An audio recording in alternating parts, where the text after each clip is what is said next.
This is the Redmi K20, the world's first smartphone with the new Snapdragon 730 chipset.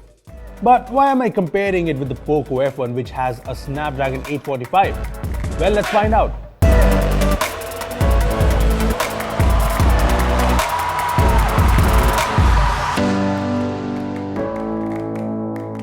Hey guys, this is Rupesh from Beebom.com, and the Redmi K20 is a phone that might have been overshadowed by the Redmi K20 Pro, but let me tell you that this is a super interesting smartphone that deserves a lot of hype. Now, before I talk about the Redmi K20, let me tell you that this video has been sponsored by... There's no sponsor, bro. Okay, so there's no sponsor, but why don't you check out our Instagram page where we post a lot of cool photos and videos. Seriously, check this out.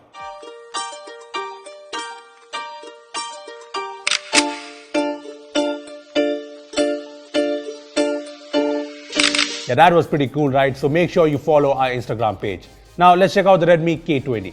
Okay, so coming back to the point, you must be wondering why I am pitting the Redmi K20, which is more like a mid-range smartphone, to the Poco F1, which is last year's flagship smartphone. Well, let me tell you. So I've been testing the Redmi K20 and its Snapdragon 730 chipset, and while the Snapdragon 730 seems like your usual mid-range smartphone chipset, in my testing, I found its benchmark scores, its gaming performance, and everything else to be quite surprising, especially with how well this mid-range chipset fares against the Snapdragon 845. First of all, if you're thinking that the Snapdragon 845 in the Poco F1 is the more powerful processor of the two just because it's in the 800 series, well, you are in for a surprise. Let me just compare these two chipsets side by side. So starting off, the Snapdragon 730 is an 8nm chipset, while the Snapdragon 845 is a 10nm chipset. So theoretically, the Snapdragon 730 should be more power efficient. On the CPU front, both the processors are octa-core chipsets, but there's some differences. The Snapdragon 730 features the more powerful Cryo 470 cores in comparison to the Cryo 385 cores on the 845. Yes, the Snapdragon 730 has more powerful CPUs. Did you know that? I definitely had no idea about this. Having said that, the Snapdragon 730 features 2 performance cores and 6 efficiency cores, while the Snapdragon 845 features 4 performance cores and 4 efficiency cores. The 845 also has the higher clock speed, so yeah, there's that. On the GPU front, the Snapdragon 845 has the more powerful GPU in the form of the Adreno 630 compared to the Adreno 618 in the Snapdragon 730. Other than that, the Snapdragon 730 has the newer ISP and DSP, but the 845 has the faster mode. So that was pretty surprising, right? I mean, it's clear that the Snapdragon 730 on the Redmi K20 is no slouch when compared to the Snapdragon 845 in the Poco F1. In fact, the Snapdragon 730 has faster CPUs, a newer ISP, which should mean more camera features.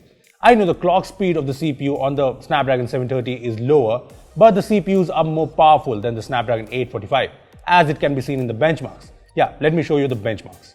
So in Geekbench, which only takes the CPU into account, the Snapdragon 730 goes ahead and beats the Snapdragon 845. Yes, this was a huge surprise. In fact, I ran this test multiple times to make sure this was true, and well, it's indeed true. In Antutu, both the CPU and GPU are taken into account, and thus the Snapdragon 845 wins here with a pretty good margin. But the score of the 730 is decent too. When it comes to 3D Mark, which is a GPU benchmark, the Snapdragon 845 beats the Snapdragon 730, which is something I expected. Lastly, I ran iTutu, a new AI processing benchmark test. And in this test, both the processors scored very similar, so the AI capabilities should be pretty much the same.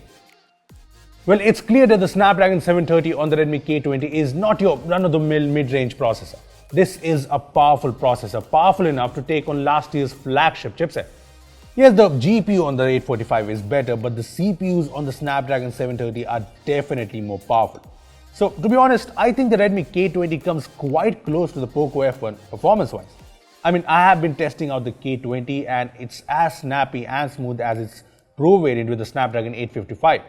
And while its GPU might not be flagship grade like the 845, it handles all the games really well.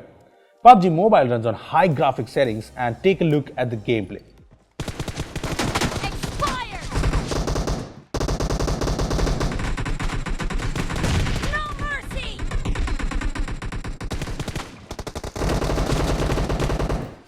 Yeah, this is smooth and nice, and it's a very high-end phone-like experience.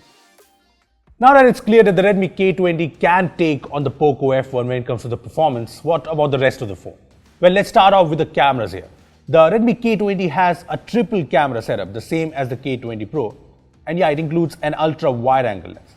But I wasn't sure if the cameras on the Redmi K20 are better than the cameras on the Poco F1, so I tested things out. And well, as I found out, both the phones might have different primary cameras. They have the same Xiaomi algorithm because they capture very similar photos, be it in good light or low light.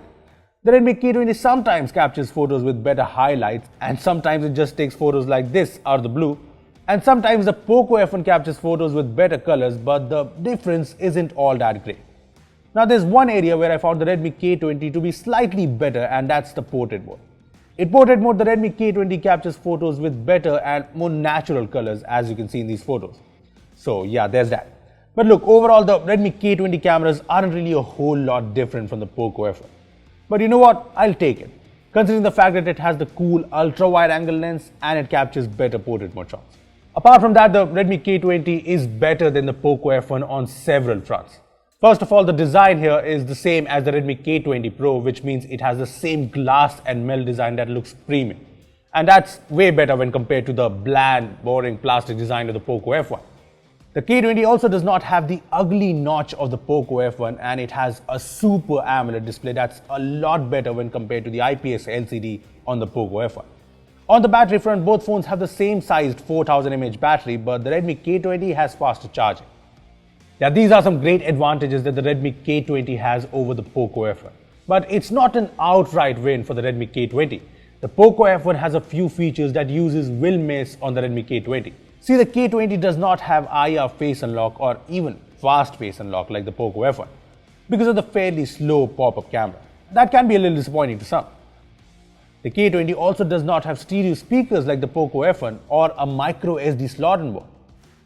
Yeah, these are some features that the Redmi K20 lacks, and in fact even the Redmi K20 Pro lacks them. But are these deal breakers considering everything that the Redmi K20 brings? Well, I don't think so.